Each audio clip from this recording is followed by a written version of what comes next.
Let's give them something to talk about, Chalee. They want the whole truth. No sugarcoat will be necessary. Hey, you. We're going to give them something to talk about today. What you talking about, Chalee? I was just listening to Bonnie Raitt. Let's give them something to talk about. Man, I said this would be a good topic for me to share with my audience. I took some notes while I was listening to that song. First of all, I just want to let you know that I'm not just on my channel posting winning strategies. That would be me really not being transparent. People think that all you want to know is how to get there, and they tell you all of the fluff, but they never tell you about all of the things that they had to encounter to get to where they at, right? But today I want to share something with you that I went through, and it was a very pivotal point in my life, but transforming at the same time. So you got to think about this. Behind the scenes, we are all going through some form of dilemma. We are. After we cross one hurdle, then there's another one waiting for us, right? So we don't know how we're going to get through it, but God makes a way out of no way. And then you have people like me. We quiet about the moves that we make. Private, right? But for me, I don't like sharing something that I haven't went all the way through, because I really don't know how the twists and turns are going to be. But at the end of the day, what we are building is a real testimony. And the testimony that you're building is going to help someone else that may be facing something that's similar to what you're experiencing, right?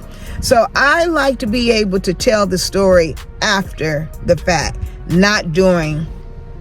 But I want to say this to you. For 5 years after I lost my husband, I'm just looking at my notes.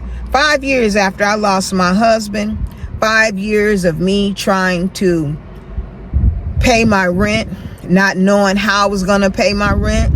And this is what happened during the 5 years. I didn't know how I was going to pay my rent. 5 years of praying that I could pay my rent this month. 5 years of driving a car that I couldn't trust. Wait a minute, hold on. Better yet, how about not having a car for 17 months, right? I didn't have no car because I couldn't even afford the insurance at the time. So that was another lesson that I had, another hurdle that I had to grow through. So at the end of the day, at that pivotal point of the 5 years, I got an opportunity. I got a breakthrough. And that was a time for me to be, an opportunity for me to become a bus driver, right? Now, mind you, there was nothing in me to make me think that I would ever drive a bus, public transportation. But this was an opportunity, if I would succeed, was going to get me and my daughter out of the hole. It was going to be a game changer, right? But I didn't have no money. I didn't have no money, y'all. That's what a struggle that I was in. I didn't have any money. But it was a bus that came right around the corner that I could get on. So when I got on the bus, I got an opportunity to take this class to get my L's, right? I got on the bus and I put my money in the little till.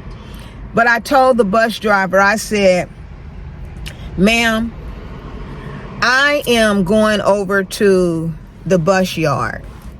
I told her what street. She said, "Oh, I drive right over there."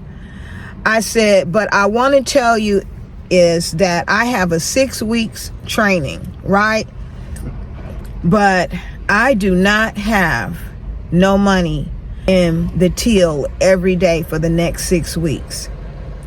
When I tell you God sent this woman, this angel in a bus uniform with me trying to go after and do what she was doing, and this is what I had told her. And you know what she told me, y'all? What'd she tell you, Chalee?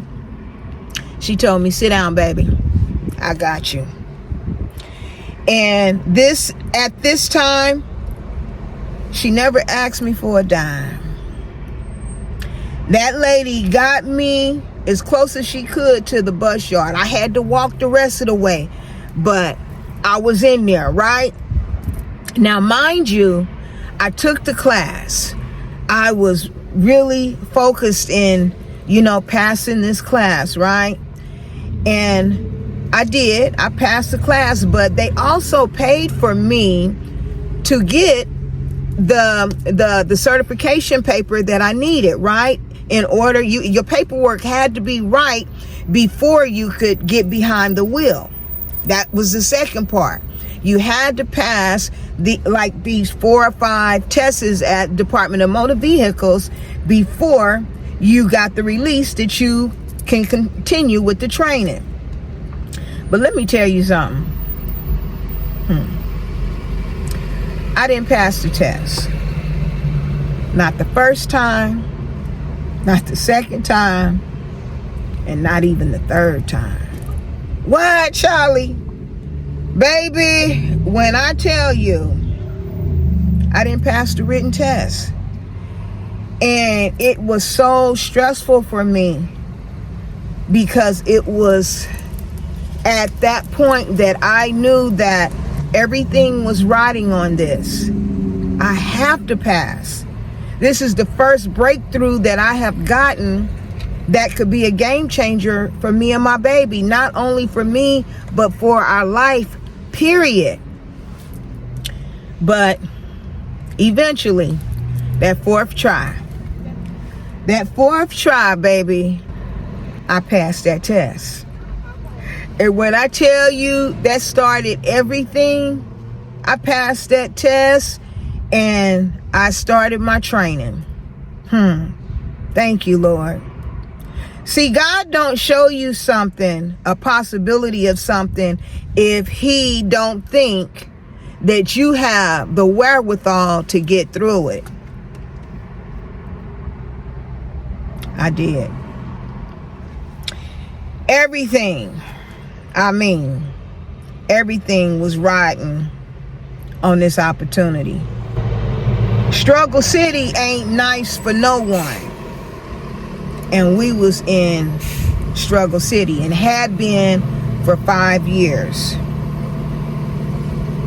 Yeah, 5 years. But fast forward, when they released me, they started me off with $10.50 an hour. Now, when I tell you that was the best $10.50, and you say $10, Chalee? Yeah, baby, $10. Now, I was a hairstylist. I had made, tons of money, buku money, right? But that $10.50 hit different. Because you got to remember, for 5 years, I didn't have no income coming in. I couldn't see the forest for the trees because every day I didn't know when would this season change. That's all I'm talking about. But this was a game changer. 5 years of surviving, 5 years of God humbling me. I was broken, but I wasn't defeated. I was in the middle of a breakthrough is what I was in. And once I started driving, it opened up the doors. I got my bills straight. My rent got paid. Got a car. And the opportunity opened itself for me to start driving in San Francisco. I was making $25 an hour. from $10.50 an hour all the way to $25 an hour. See, God didn't just knock on the door. He opened it. And from that door led to another door. So when I say, let's give them something to talk about, whatever you going through, grow through the lesson that you have to, what you're going through right now. Don't speak so loud about it. You got to understand what you're going through before you can share with someone else what they need to do. And all you're going to do really is share your testimony to give them some hope. You know, because when you see a picture and you say, oh, I know that story. I know that story. Girlfriend, let me tell you this. This is how you can go. You see what I'm saying? So you have, it's levels to the story and it's levels to the lesson. But as long as you're willing to hang in there, you got something to talk about. At the end of the day, baby, I just want to say, let's give them something to talk about. Right here. This wasn't no hype. This was all testimony. Anyway, this is your girl Chalee, and this was that tea for your cup today. I hope this gives someone, you, because you stayed to the end of the video. I hope this held your attention long enough that you got something in you, and that if you just stay the course, just one day, one more day, mama, one more day. That's all you can ask for. Lord, give me the peace that I need to get through this day. Guide me, Lord. My feet when I feel distressed, when I'm feeling distracted, when I'm feeling depressed. Just nudge me, Lord, and let me know. Keep going. Because if he did it for Chalee, he could do it for me. This your girl Chalee, and this was that tea for your cup this morning. Let's give them something to talk about, baby. Take care.